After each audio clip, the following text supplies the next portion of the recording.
together, or was there somebody else? Oh, Big Ron. Big Ron. I give you some history on how this all happened. Sure. About, I guess it was 2008. Yeah, it had to have been. Jonathan, DJ Tutor, and I had been doing the videos for a year. And Jonathan talked to Pioneer and decided that it would be a really good idea to promote, I believe it was the CDJ 400s and the DJ M400 at the time. It'd be a good idea to fly him to the States, and him and I could both work with it and show people how it kind of went. So Pioneer said, yeah, cool, we'll pay for the trip.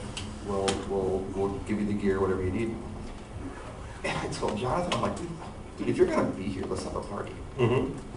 He said, what do you mean? I'm like, let's just have live tutorials. I'll put it together. I know places where we can get a hall for free. We'll do a real grassroots promotion thing, and we'll call it Practice and Enjoy. And all right, brilliant, do it. Let me tell you, man, that was so much work. It was an absolute nightmare. You can go back and yeah, now you guys are going through that right now. You can go back and watch it. What was it? 3 years ago, 3 years ago, whatever it was. So then the next year came around, and I'm thinking to myself, I don't want to do this.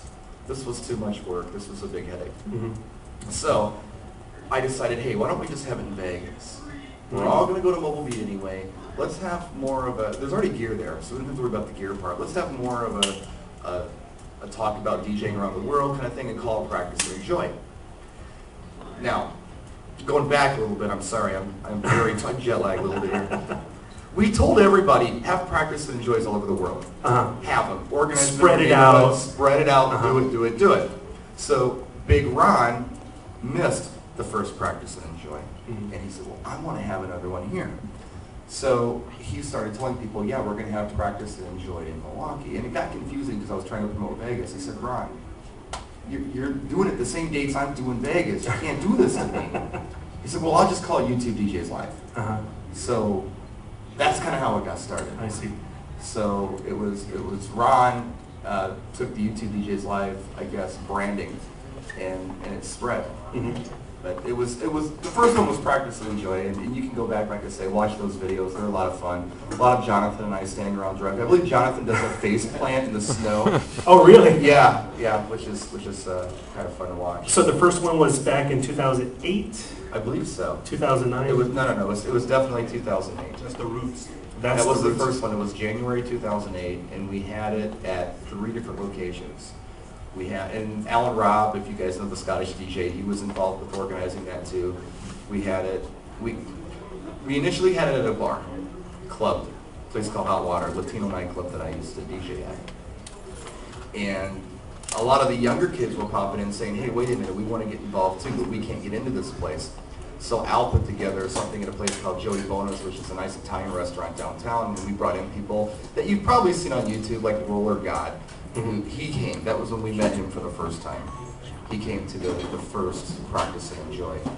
And then the next day we had a hands-on tutorial at one of my friends' places that no longer. That's kind of how it all went down. Right. So yeah, this is my first YouTube DJs Live outside of Wisconsin. Nice. Ron's done it 2 years in a row. And DJ Jasper is actually asking on the website, on the chat room, when is the next one after this one? Do you guys know? What, next year?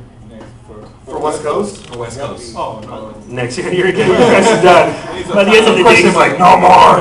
Ask Chris Bedke. He's putting on the next one. There you go. Yeah. But Practice and Enjoy still lives on, right? That event still lives on, but pretty much on Mobile Beat, because you had one in 2010, this year. Well, yeah, I mean, I don't know. I don't mean to get mushy, but I've gotten kind of close with you guys, the West Coast guys. That's why he keeps his hand on my thigh right now. I say share the mic, I say Share the love.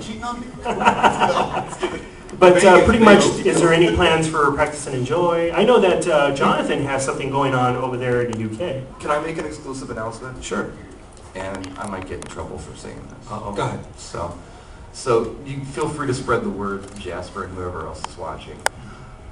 Ryan Berger and I talked a while back regarding Mobile Beat. And I felt like there was something missing from Mobile Beat, which was mobile DJing. Music. We have gear. Come on, wishful thinking on that part. So we've got gear, we've got superstar DJs, we've got people showing off their mixing skills, we've got shows, and that's all well and good. But what about the real just gigging, mobile DJ stuff? So I suggested, why don't we take over the bistro bar every night? After the show, after the big show, whoever's on stage, and I'm not going to say who they might have this year, it could be pretty good. But after that, I'm going to get together with whoever wants to get involved. We'll put together a mobile DJ setup in bistro, and we'll do a mobile style. Oh, nice. Every night of mobile beat till like 2 in the morning. So you can get up there, you can show off your MC skills. Right. This is not, ooh, look how I can mix. This is more about, hey, this is how I perform at a party. Nice. You're my audience, I'm going to program for you. Right. Let's do some activities. Let's show off some mic techniques. Let's talk about how to say things. Let's hook jumper cables up to your testicles, and every time you say at this time, zap you. Or ladies and gentlemen. You taking volunteer? Yes. Right. So it's basically taking the hands-on approach to actually see somebody do an event or a gig. That's my utopian idea on it. Yeah. And I can it's see brand that. new, but we've got clearance from the RIP to do it. It'll work, it'll work. So we have to behave ourselves with our music, Okay. of course. Is this open to the public or just open to mobile beat? No. Yes. This is, you got to be a mobile beat, I guess you got to be a, what do I want to say, a pass holder Mhm. to play. I don't know who's going to play, I don't know how we're going to set this up. Again, this is all very... It's in the draft stages. It's in the draft stages. I can't promise anybody anything about Right. how it's going to go down, but I can say that we will be able to represent as mobile DJs at Mobile Beat finally. Good. And we'll be able to do it where we can play to a crowd that isn't necessarily the people who are pass holders. Could be some people just chilling out in the casino. Tourists coming in. Yeah, you know. exactly. Because Which is we what had you a need. fun time in the lounge. I don't know. You Yeah, got we to handle did. this. Yeah, they had the band, and they had the Yeah. karaoke going on. Rude was up there being a rock star. Yes. There he is. Singing Big Bud. Yeah, Big Bud. I know, Big Butts. Kind of an Andrew Dice Clay take on Baby Got Back. It was pretty good. But yeah, I don't know if it's that stage or the stage right in front of the bar, but that's the utopian idea. And that's what I kind of push for. It'll work, We it'll got a work. green light. Yeah, well, you have your normal activities at Mobile Beat. You know, usually they end around 11 o'clock. Yeah. And then after that, you're left to your own devices. I know that for the past couple of years, I've been hanging around with a group of DJs at one of the trying to think band? suites. Yeah, you're talking about And we just Larry talked. White. Yeah, Larry Larry White, the White, guys. Irene, Yeah. Brenton, just some great Stefan fun hangs out guys. with those cats, too. Chris, we missed Chris this year. Yeah, we won't miss him. Marshall. He'll be here this year. Exactly. So this is be a good extension to kind of have as far as networking and performing and just putting everything together. It's a Well, we great could idea. talk about Mobile Beat forever. The thing that I love about Chris Big Danny is what he did, not this year, obviously he wasn't there, the year before. What he did was he took Larry White and Irene and all of those people and introduced them to us. Yeah.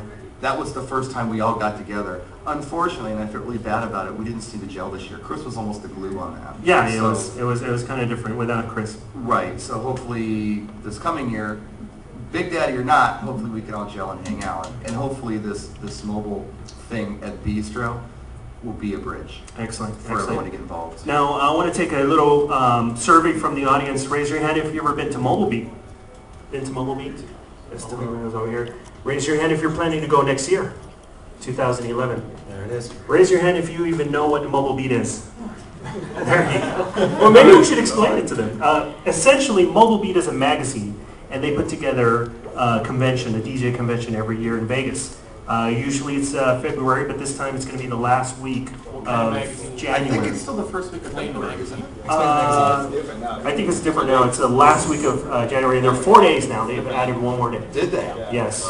So, and usually the passes are about $150, but the closer you get to the event, they go up to $250. So if you're planning on, or if you don't know about it, you got to go. I know we're going to go, and it's just a lot of fun. You It's get to- expo floor, it's seminars on all kinds of things from equipment to, I guess, mobile DJ presentation. There are cool shows. We've had a lot of Yes. artists there. We've had in the past, just like 3 years.